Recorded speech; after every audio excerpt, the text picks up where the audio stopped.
43세 가장이 된 지금 2살배기 딸을 키우는 지금에야 처음으로 무서워졌습니다. 어머니가 42에 혼자 감당하셨던 그 무게가요. 아버지가 떠나신 지 26년, 식당 주방에서 손이 부러터지도록 일하면서도 자식들 앞에서는 단 한 번도 무너지지 않으셨던 어머니. 늦은 새벽 주방 싱크대를 붙잡고 혹여 자식들이 들을까 행주로 입을 틀어막으며 혼자 소리 없이 우셨던 어머니. 3남매를 지키려 평생의 몸과 마음을 갈아 넣으며 악착같이 버티신 어머니의 피눈물을 저는 이제야 눈물로 마주합니다. 돌이켜보면 참 모진 세월이었습니다. 어머니는 그 세월을 어떻게 버티셨을까요? 어머니가 물려주신 건 가난이 아니라 당신의 인생을 통째로 갈아 넣은 위대한 사랑이었습니다. 그 눈물겨운 이야기를 지금 시작합니다. 사연 시작하기 전에 구독과 좋아요, 알림 설정 부탁드립니다. 평범한 사람들의 숨겨진 이야기를 매일 전해드리는 채널입니다. 올해 43이 되었습니다. 별것 아닌 나이 같아도 막상 이 숫자 앞에 서니 괜히 숨이 한번 깊어지더라고요. 40이 넘으면 뭔가 세상이 달라질 줄 알았는데 사실 아침에 눈 뜨면 똑같이 출근 걱정, 밥 걱정, 아이 걱정이 먼저인 평범한 가장입니다. 저는 지금 2살 된 딸아이 서연이를 키우고 있어요. 이제 겨우 걸음마를 뗀 녀석인데 아장아장 걷다가 쿵 넘어지면 울지도 않고 저를 돌아봅니다. 그 눈이 얼마나 크고 까만지 바라보고 있으면 저도 모르게 가슴이 쿵 내려앉을 때가 있어요. 그러면서 가끔 이상한 생각이 듭니다. 우리 어머니도 나를 이렇게 바라보셨을까? 이 작고 여린 것이 커가는 걸 보면서 어머니는 또 어떤 마음이셨을까? 7살 전후로 제 기억은 시작됩니다. 아버지 손을 잡고 시장 골목을 걷던 기억, 아버지 어깨 위에 올라타서 세상이 이렇게 넓구나 신기했던 기억들. 어머니가 저녁상을 차리면 아버지가 먼저 수저를 드시고 우리 세 남매는 그 옆에서 왁자지껄 밥을 먹던 풍경들. 그땐 그게 세상에서 제일 당연한 일인 줄 알았습니다. 그 당연한 일상이 얼마나 큰 기적이었는지는 한참이 지나서야 알았습니다. 저 정용석, 올해 43, 밑으로 40인 여동생 선이, 38인 막내 지은이가 있고 저희 어머니는 올해 68이 되셨습니다. 3남매의 홀어머니, 이게 지금 저희 가족의 전부입니다. 아버지가 우리 곁을 떠나신 지 벌써 26년이 되었네요. 남들보다 많이 늦은 40살에 결혼을 했습니다. 주변의 성화에도 이런저런 핑계를 대며 미루어왔던 건 홀로 계신 어머니가 늘 마음에 걸렸고 두 여동생이 제 자리를 잡을 때까지 버팀목이 되어주고 싶었기 때문입니다. 결혼식 한 달 앞둔 아침이었습니다. 어머니가 평소처럼 수수한 차림으로 제 방에 들어오셨는데 손에 뭔가를 꼭 쥐고 계셨습니다. 오래된 통장 하나였습니다. 용서가 이거 결혼할 때 보태 써라. 어머니가 제 손 위에 올려놓으신 손은 평생 고운 날이라고는 없었던 일복에 겨워 투박하고 거칠어진 손이었습니다. 처음엔 그저 얼마 안 되는 쌈짓돈이겠거니 생각하며 통장을 펼쳤습니다. 하지만 찍혀있는 숫자를 보는 순간 제 손이 덜덜 떨리기 시작했습니다. 1억 원이었습니다. 어머니, 이게 무슨 돈이에요? 놀라 묻는 제게 어머니는 더 말씀하지 않으셨습니다. 그저 제 등을 한번 툭 치시고는 항상 그러셨던 것처럼 아무렇지 않은 척 방을 나가셨습니다. 저는 한동안 그 통장을 들고 멍하니 서 있었습니다. 1억. 이 돈이 어디서 나온 돈인지 저는 너무나 잘 알았습니다. 그건 단순한 숫자가 아니었습니다. 어머니의 마모된 무릎이었고 밤새 홀로 새운 한숨이었으며 자식들 모르게 삼킨 수천 번의 눈물이었습니다. 돌아가신 아버지가 남기신 마지막 조각이자 어머니가 평생을 아끼고 또 아낀 피땀이 한데 모인 통장이었습니다. 43세 가장이 된 지금에야 비로소 보입니다. 그 통장 안에 얼마나 거대한 어머니의 일생이 담겨 있었는지 말입니다. 제 이야기는 제가 17살이던 어느 봄날로 거슬러 올라갑니다. 아버지가 돌아가시던 그해, 저희 가족의 행복했던 시간이 두 동강 나버렸던 그 해로요. 아버지는 중견기업에 다니시는 평범한 회사원이셨습니다. 특별히 잘 사는 집도 아니었고 그렇다고 모자란 집도 아니었어요. 매달 월급날이면 어머니는 살림을 알뜰하게 쪼개셨고 우리 세 남매는 먹고 싶은 것, 하고 싶은 것 큰 불편 없이 자랐습니다.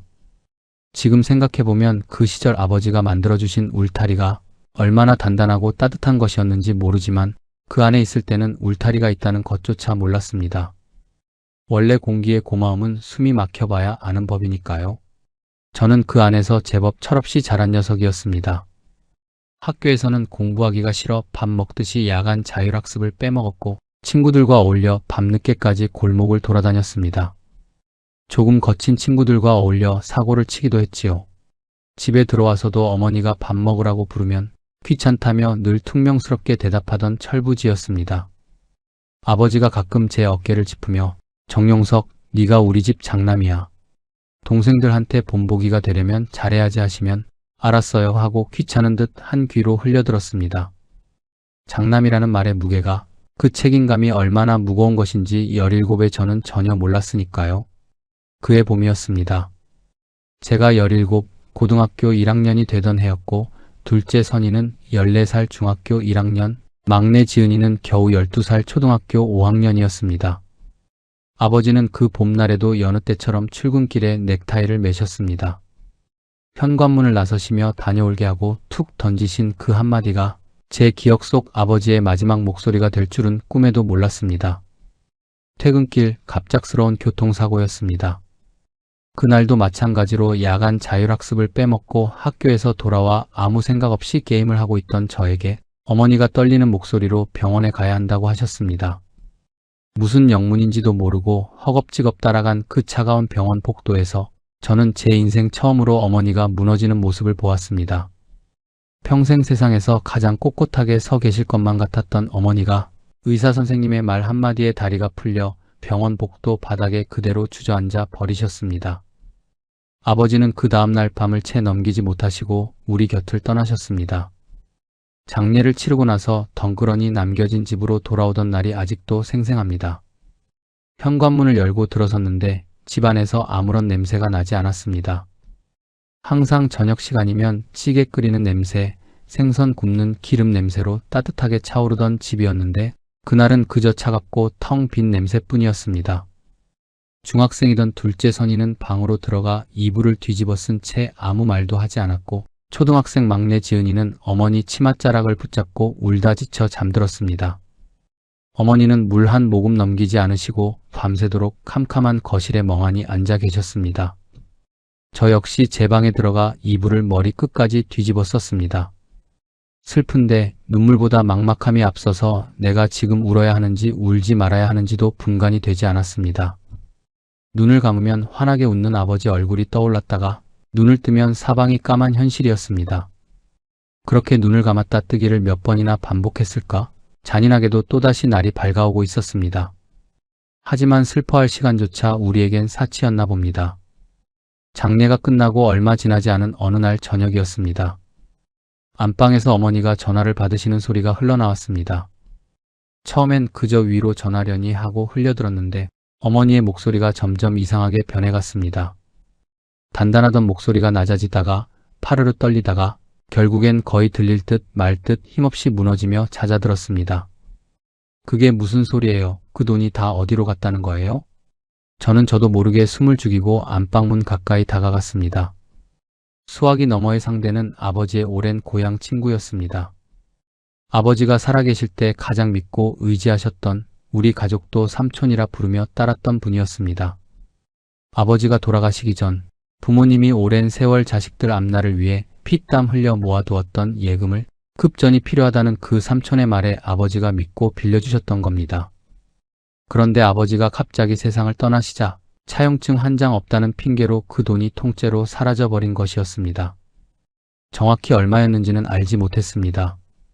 하지만 전화를 끊으신 후 안방에서는 아주 오랫동안 아무런 소리도 나지 않았습니다. 울음소리조차 들리지 않는 쥐죽은 듯한 정막. 저는 가만히 문 앞에 서서 문고리를 잡으려다 멈추었습니다. 들어가서 어머니를 위로해야 할지 아니면 모른 척 내 방으로 돌아가야 할지 고작 17살짜리 소년이 감당하기엔 그 안방 문틈으로 새어나오는 공기가 너무나도 무거웠습니다. 결국 저는 제 방으로 돌아와 침대에 누웠습니다. 이불을 덮었지만 가슴이 답답해 잠이 오지 않았습니다. 캄캄한 천장을 바라보며 생각했습니다. 아버지가 돌아가셨다는 청천벽력 같은 슬픔을 이제 막 받아들이려던 참인데 우리 가족의 전 재산까지 사라지다니 이제 어머니는 홀로 어떻게 하시려는 걸까? 남겨진 우리 3남매는 대체 어떻게 되는 걸까? 기댈 곳 하나 없이 차가운 어둠이 몰려오던 그 밤, 철없던 17의 소녀는 인생에서 처음으로 현실이라는 무서움이 무엇인지를 뼈저리게 알게 되었습니다. 다음 날 어머니가 거실로 저를 조용히 부르셨습니다. 식탁을 사이에 두고 마주 앉으신 어머니는 한동안 아무 말씀도 없이 그저 제 얼굴을 가만히 바라보셨습니다. 10분 같은 1분이 흐르고 어머니는 마침내 천천히 입을 여셨습니다. 용서가, 엄마가 솔직하게 얘기할게. 아버지 친구 용호 삼촌 알지? 아버지가 살아계실 때 빌려준 돈이 있었는데 받기 어려울 것 같아. 그래서 이제 엄마가 일을 해야 할 것 같아. 참으로 담담한 목소리였습니다. 아니, 담담한 척하는 목소리였어요. 눈물을 흘리시지도 않았고 억울하다는 하소연도 없으셨습니다. 마치 내일 날씨가 어떨지 말씀하시는 것처럼 아주 차분하고 덤덤하게. 하지만 그 차분함이 오히려 17 소년의 가슴을 더 무겁게 조여왔습니다. 차마 어머니의 그 깊고 슬픈 눈을 똑바로 바라볼 수가 없어서 저는 그저 바닥만 보며 천천히 고개만 끄덕였습니다. 내가 장남으로서 할 수 있는 게 고작 고개를 끄덕이는 것밖에 없다는 사실이 서글펐습니다. 그날 이후 우리 어머니의 하루는 완전히 달라졌습니다. 그리고 우리 가족을 지키기 위한 어머니의 눈물겨운 전쟁이 시작되었습니다. 어머니의 하루는 남들보다 훨씬 이른 새벽부터 시작되었습니다. 아침에 눈을 떠보면 어머니는 이미 어두운 주방에 불을 켜고 계셨습니다.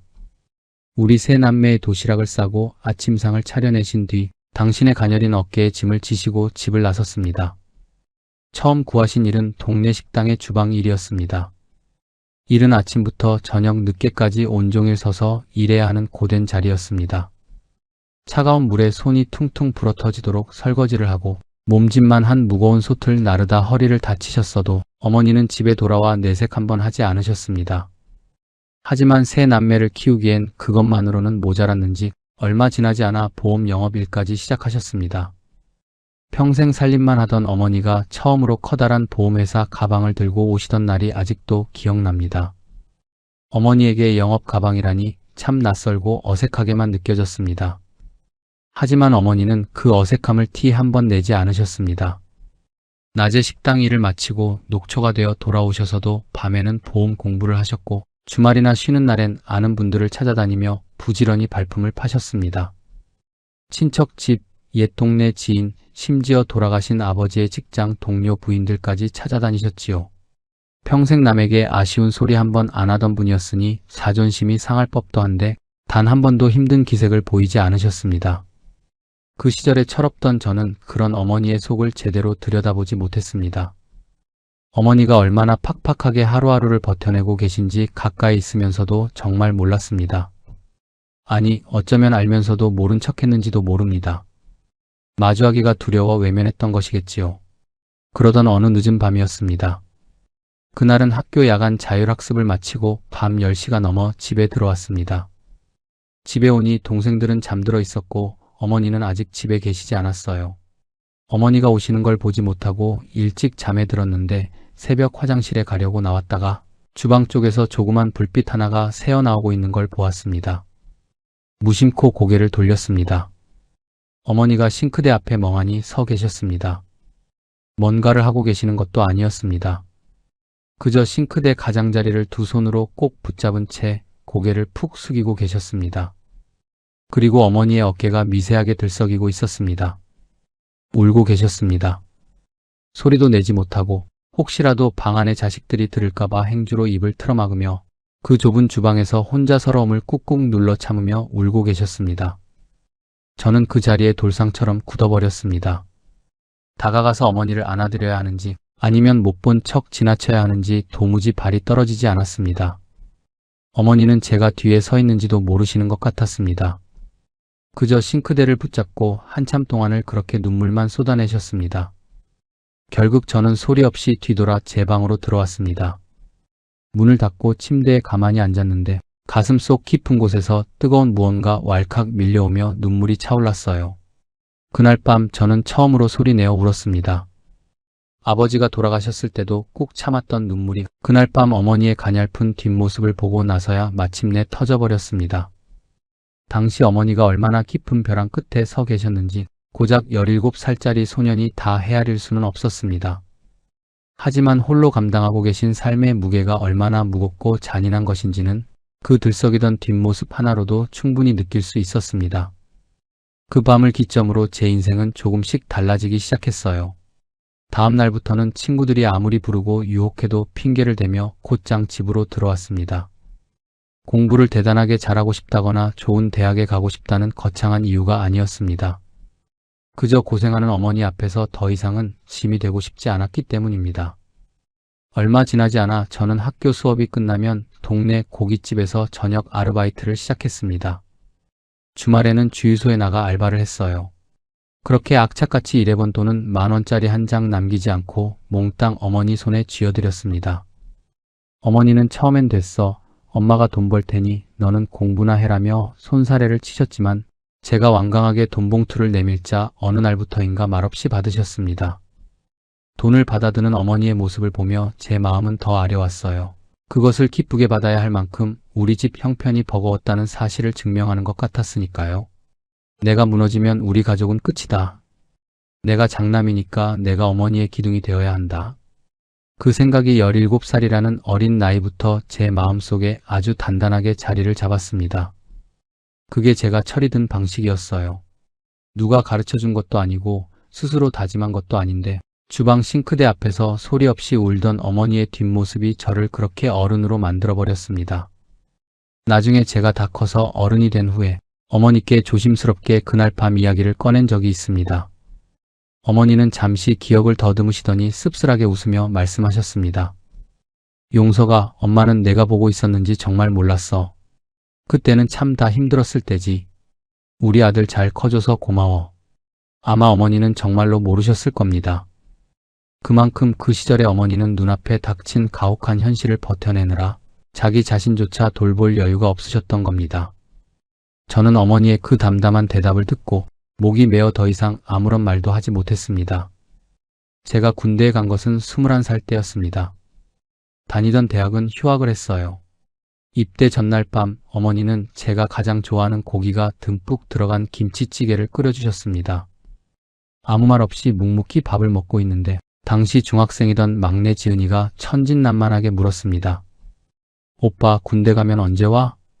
2년 있다가 와. 중간에 휴가 나오니까 엄마랑 언니 말 잘 듣고 공부 열심히 하고 있어. 말썽 피우면 혼나.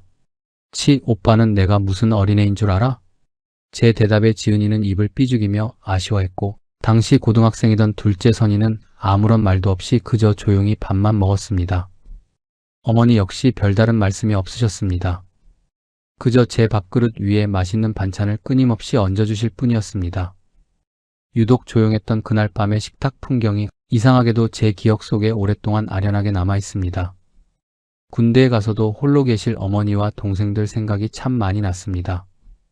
부대에서 편지를 쓰면 어머니는 한자 한자 정성을 담아 꼭 답장을 보내주셨습니다.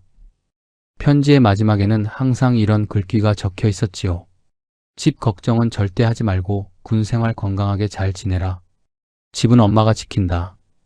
그 투박한 한 줄을 읽을 때마다 가슴 한구석이 묘하게 뜨거워졌습니다. 집을 지킨다는 그 말이 남편 없는 집을 홀로 이끌어가는 어머니에게 얼마나 무겁고 외로운 선언인지 잘 알고 있었기 때문입니다. 시간이 흘러 제가 23살이 되고 전역을 앞둔 말년 휴가를 나온 날이었습니다. 버스에서 내려 집으로 걸어가는 동네 골목길이 왠지 모르게 조금은 낯설게 느껴졌습니다. 그리 오랜 시간이 흐른 것도 아닌데 괜히 아득하게만 느껴지더군요. 문을 열고 현관으로 들어서자 어머니가 환하게 마중을 나오셨고 몰라보게 자란 막내 지은이가 달려와 제 품에 안겼습니다. 방에 있던 선이도 문을 열고 나와 오빠 왔어? 하며 짧은 인사를 건넸습니다. 그런데 무언가 이상했습니다. 둘째 선이의 방 안에 커다란 종이 박스 몇 개가 덩그러니 쌓여 있는 것이 보였습니다. 처음에는 그저 방 청소를 하느라 짐을 정리하는 줄로만 알았습니다. 그날 저녁 온 가족이 모여 밥을 먹다가 어머니에게 넌지시 물었습니다. 엄마, 선이 방에 웬 박스가 저렇게 쌓여 있어요? 제 질문에 어머니는 수저를 멈추고 잠시 선이를 바라보셨습니다. 그러자 선이가 먼저 덤덤하게 입을 열었습니다. 나 취직했어, 오빠. 이제 곧 회사 들어가거든. 거리가 좀 있어서 기숙사에 들어가서 지내기로 했어. 그 말을 듣는 순간 저는 들고 있던 숟가락을 탁 내려놓았습니다. 취직이라니? 대학은 어쩌고? 대학은 무슨 대학이야? 돈 벌어야지. 이제 갓 고등학교를 졸업한 20살의 선이가 대기업 제조업체의 생산직으로 취업을 한 것이었습니다. 친구들이 한창 대학 입시 원서를 쓰며 설레어할 때 제 동생 선이는 가족을 위해 취업 원서를 쓰고 있었던 겁니다. 저는 충격에 가만히 선이를 바라보았습니다. 하지만 선이는 제 시선을 피하지 않고 평소와 다름없이 아주 덤덤한 얼굴로 밥을 우물거렸습니다. 마치 남의 이야기라도 하듯 별거 아닌 일처럼 행동하는 동생의 그 덤덤함이 오히려 제 마음을 더 아프게 찔러왔습니다. 저녁 식사가 끝난 뒤 저는 선이의 방으로 들어갔어요. 박스 안에는 입을 옷 몇 벌과 책, 그리고 소소한 생활용품들이 담겨 있었습니다. 선이는 무릎을 꿇고 앉아 그것들을 차곡차곡 정리하는 중이었고 저는 문틀에 기대어 잠자코 그 모습을 지켜보다가 무거운 목소리로 물었습니다. 너 정말 괜찮아? 대학 안 가도 되겠어? 나중에 분명히 후회할 수도 있어. 선이는 하던 손짓을 멈추지 않은 채 차분하게 대답했습니다. 오빠, 나라고 대학 가고 싶은 마음이 왜 없었겠어. 하지만 지금 우리 집 사정 뻔히 알잖아. 엄마 혼자서 버티기엔 너무 힘들잖아. 그래도 오빠가 있잖아. 오빠는 군대 있고 막내 지은이는 아직 학생이잖아. 지금 내가 할 수 있는 최선이 이거야. 기숙사에 들어가면 당장 내 생활비도 안 줄고 월급 타면 꼬박꼬박 집에 보탬도 줄 수 있잖아. 그러더니 선이는 고개를 돌려 저를 바라보며 픽 웃었습니다. 엄마랑 오빠가 지고 있는 짐 이제 내가 조금 덜어줄게. 그러니까 걱정 마. 저는 그 자리에 서서 아무런 말도 하지 못했습니다. 장남으로서 고맙다는 말을 해야 할 것 같기도 하고 오빠로서 지켜주지 못해 미안하다는 말을 해야 할 것 같기도 한데 목구멍이 꽉 막혀서 그 어떤 말도 입 밖으로 나오지 않았습니다. 그저 가슴 한쪽이 쿵하고 사정없이 내려앉는 슬픔만 가득했어요. 다음 날 저녁 어머니가 선이의 곁에 앉아 함께 짐을 싸주시는 모습을 보았습니다. 어머니는 딸의 옷가지를 하나씩 박스에 넣으시면서도 끝내 아무런 말씀이 없으셨어요. 선이 역시 묵묵히 짐만 쌀 뿐이었습니다. 두 사람이 나란히 앉아 말없이 박스를 채워나가던 그 쓸쓸하고도 기특한 뒷모습이 왠지 모르게 제 눈에 오랫동안 박혀 지워지지 않았습니다. 그날 밤 제 방에 누워 캄캄한 천장을 보며 참 많은 생각을 했습니다.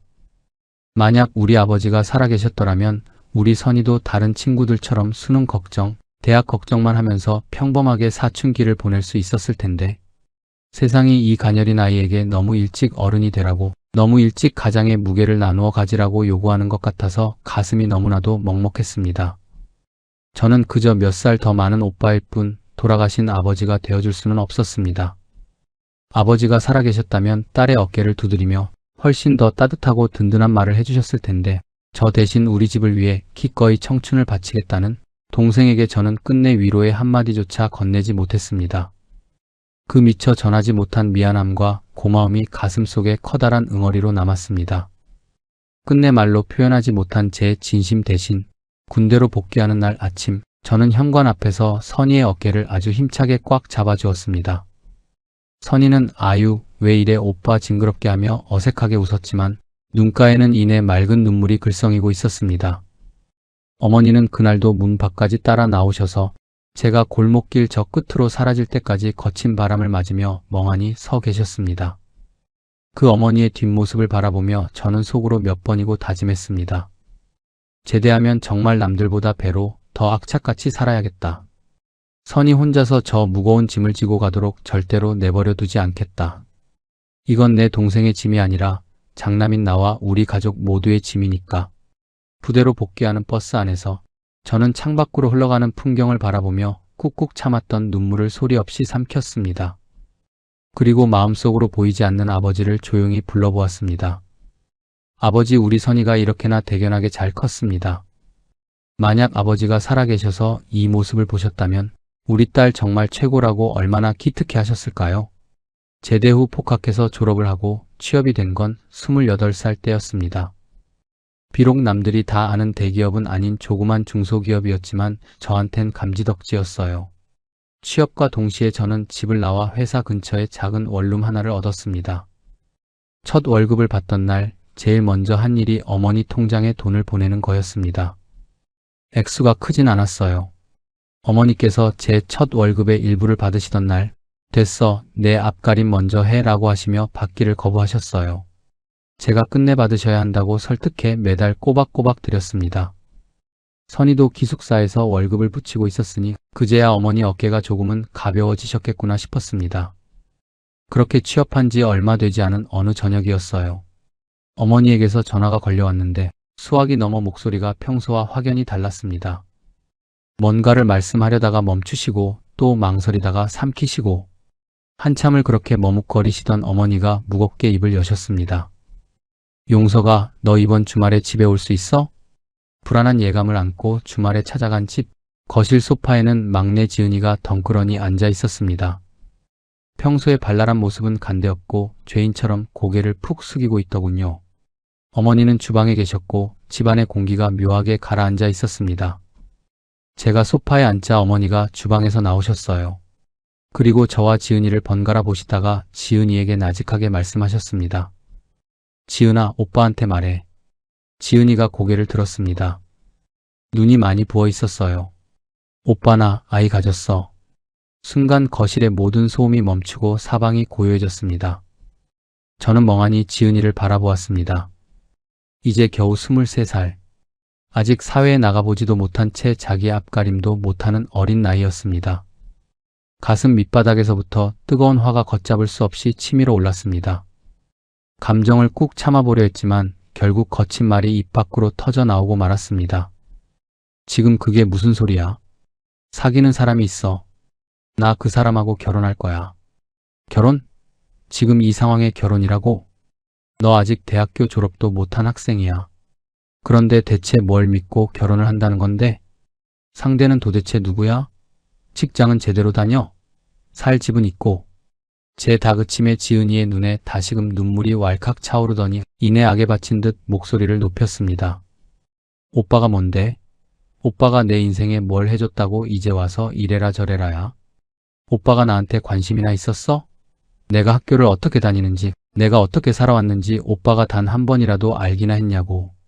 동생이 내지른 그 한마디가 제 가슴에 날카로운 비수처럼 깊숙이 박혔습니다. 피할 수도 없었습니다. 틀린 말이 하나도 없었으니까요. 저는 그동안 어머니 걱정, 선희 걱정, 그리고 내 취업 걱정에만 매몰되어 정작 가장 어렸던 막내 지은이의 삶은 단 한 번도 제대로 들여다본 적이 없었습니다. 막내니까 알아서 잘 크겠거니 했던 거지요.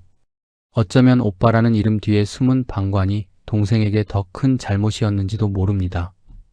상황이 험악해지자 어머니가 지은이와 저 사이에 조용히 앉으셨습니다. 그만해 둘 다. 지은이 넌 뭘 잘했다고 오빠한테 대들어? 그리고 용석이 너도 그만해. 지은이 지금 홀몸 아니야. 낮지만 단호한 목소리였어요. 그 소리에 지은이는 입을 다물었고 저 역시 더는 말을 잇지 못했습니다. 어머니는 피로한 듯 잠시 눈을 감으셨다가 천천히 뜨시며 지은이를 바라보셨습니다. 지은아, 그 사람 정말 믿을 만한 사람이니? 응, 엄마. 정말 착한 사람이야. 나한테 참 잘해줘.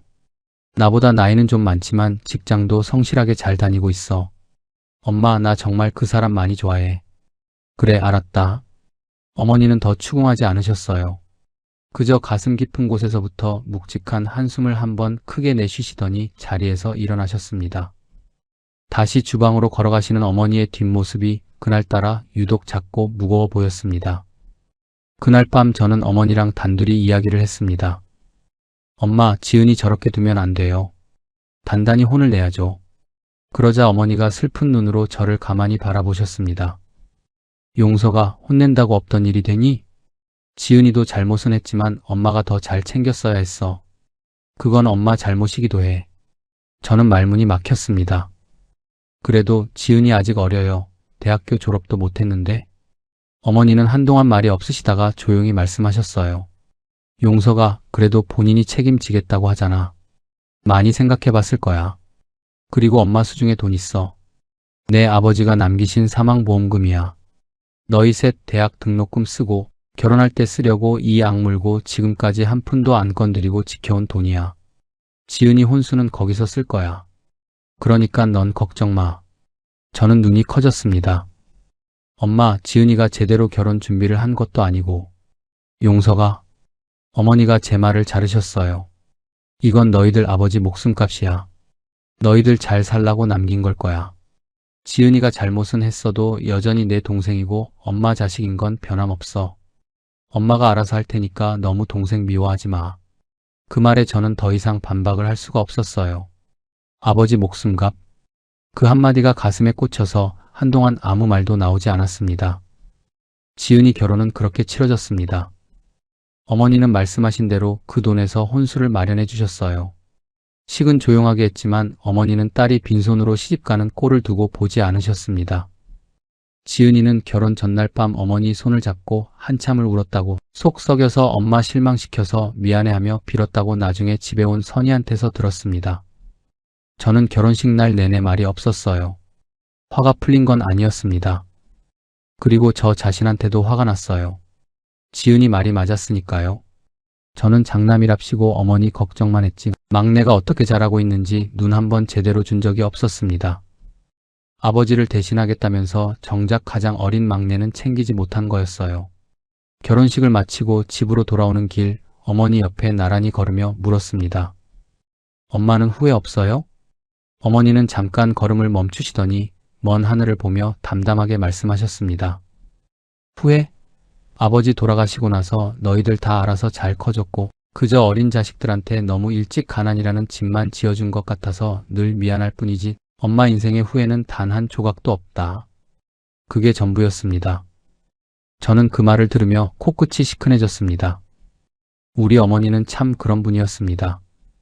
자식이 아무리 큰 잘못을 저질러도 가슴에 못을 박으며 속을 뒤집어 놓아도 끝까지 내 자식 편이 되어주시는 분이요.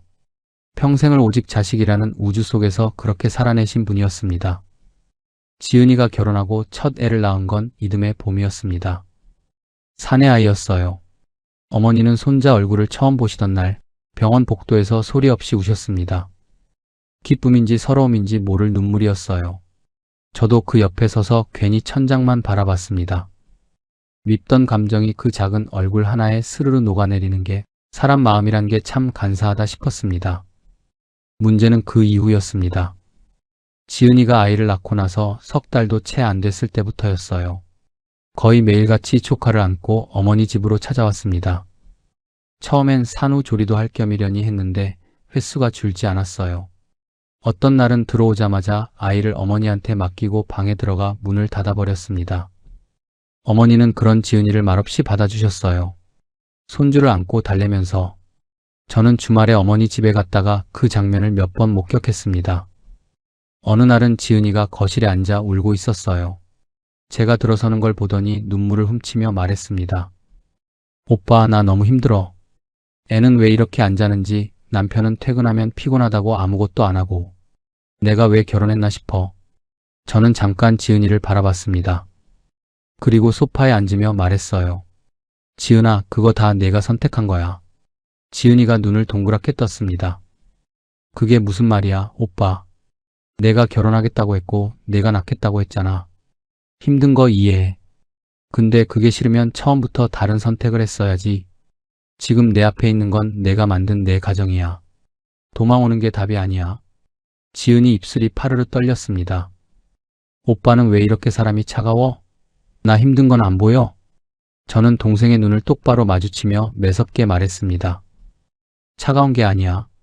내가 하나의 엄마로서, 한 남자의 아내로서 제대로 중심을 잡길 바라서 그래. 엄마가 평생 어떻게 사셨는지 내 눈으로 똑똑히 봤잖아. 아버지도 없이 우리 3남매 키우면서 엄마는 아무리 힘들어도 단 하루도 도망간 적 없으셨어. 그날 밤 저는 주방에서 어머니와 따로 마주 앉아 단호하게 말씀드렸습니다. 엄마, 지은이 올 때마다 그렇게 다 받아주시면 안 돼요. 저러면 평생 엄마한테 의지하고 살아요. 어머니가 깊은 한숨을 쉬셨습니다. 그래도 힘들다는데 어떻게 내쫓아? 내쫓으라는 게 아니에요. 하룻밤 자고 가며 쉬는 건 얼마든지 괜찮아요. 하지만 아이만 덜컥 맡겨두고 제 방에 들어가 틀어박히는 건 버릇을 잘못 들이는 거예요. 지은이가 친정으로 도망칠 구멍을 엄마가 막아주셔야 지은이가 진짜 엄마가 되는 거예요. 어머니는 끝내 아무 말씀도 하지 못하셨습니다. 제 말이 맞다는 걸 머리로는 아시면서도 자식이 힘겨워하는 모습을 모른 척하기가 차마 쉽지 않으셨겠지요. 사실 저도 알았습니다. 지은이에게 모질고 차갑게 말했던 건 동생이 미워서가 결코 아니었습니다. 만약 우리 아버지가 살아계셨더라면 우는 딸을 가슴에 꼭 안아주며 따뜻하게 위로해 주셨겠지요. 하지만 저는 아버지가 아니었습니다. 그저 몇 살 더 많은 서툰 오빠일 뿐이었습니다. 그래도 아버지가 계시지 않는 이 집안에서 누군가는 악력을 자처하며 중심을 잡아주어야만 했습니다. 다행히 시간이 흐르면서 조카가 2살, 3살이 되면서 지은이도 조금씩 눈에 띄게 달라지기 시작했습니다. 서서히 어머니 집을 찾는 횟수가 줄어들었습니다. 가끔 전화 통화를 해보면 예전처럼 힘들다는 하소연 대신 오빠, 우리 애가 오늘 처음 걸음마를 뗐어. 오늘 처음으로 나한테 엄마라고 불렀다. 하며 아이 자랑을 늘어놓기 바빴습니다. 수학이 넘어 동생의 목소리에서 제법 단단한 엄마의 무게가 느껴졌습니다. 그러던 어느 명절이었어요. 온 가족이 어머니 집에 모였을 때 지은이가 주방에서 어머니 옆에 서서 음식을 같이 하고 있었습니다. 제가 거실에서 그 모습을 보는데 지은이가 어머니한테 조용히 말하는 게 들렸어요. 엄마, 나 요즘 아이 키우면서 이제야 조금 알 것 같아. 그 옛날 엄마가 아빠도 없이 홀로 우리 3남매 키울 때 얼마나 외롭고 힘들었을지 진짜 미안해, 엄마. 어머니가 뭐라고 대답하시는지는 들리지 않았습니다. 그냥 지은이 어깨를 한번 툭 치시는 게 보였어요. 저는 그걸 보며 거실에서 괜히 딴 곳을 바라봤습니다. 자꾸만 눈앞이 흐려지고 뜨거운 것이 차올랐기 때문입니다. 철부지 같던 우리 막내가 저런 눈물겨운 말을 할 줄 아는 진짜 어른이 되었다는 사실을 이상하게도 하늘에 계신 아버지께 가장 먼저 보여드리고 싶었습니다. 우리 집 철부지 막내가 이제 제법 어엿한 엄마가 되어가고 있습니다. 선이가 결혼하겠다고 말한 건 32살 때였습니다. 전화로 알려왔어요. 목소리가 평소랑 달리 살짝 들떠 있었습니다. 회사 생활을 하면서 만난 사람이라고 했어요. 같은 회사 사람이고 몇 년을 알고 지내다 마음이 생겼다고요. 저는 전화를 끊고 한동안 멍하니 있었습니다. 12해였습니다. 20살에 짐을 싸서 기숙사로 들어간 지 12해. 그 긴 시간 동안 선이는 사치 한번 제대로 부리지 않았고 묵묵히 월급을 쪼개 집에 붙이며 살았습니다. 남들 다 누리는 20대를 어떤 마음으로 보냈을지 저는 감히 다 헤아리지 못합니다. 다음 주말에 어머니 집에서 다 같이 모였어요. 선이가 데려온 사람은 과묵하고 듬직한 인상이었습니다. 어머니 앞에서 고개를 깎듯이 숙이고 인사하는 걸 보며 저는 속으로 됐다 싶었어요. 밥을 먹고 나서 선이 남자친구는 잠깐 자리를 비웠고 우리 넷이 거실에 남았습니다. 어머니가 선이를 바라보셨어요. 한동안 말씀이 없으시다가 조용히 물으셨습니다. 선이야, 행복해? 선이가 활짝 웃었습니다. 응, 엄마. 나 진짜 좋아. 요즘 너무 행복해. 어머니가 고개를 천천히 끄덕이셨어요. 그게 다였습니다. 더 묻지도 않으셨어요. 그 짧은 대화 안에 얼마나 많은 말이 담겨 있었는지 저는 옆에서 다 느꼈습니다. 결혼 준비를 하던 선이는 처음부터 단호했어요.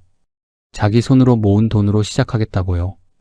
호화롭게 하고 싶은 생각도 없고 엄마한테 손 벌릴 생각은 더더욱 없다고 했습니다.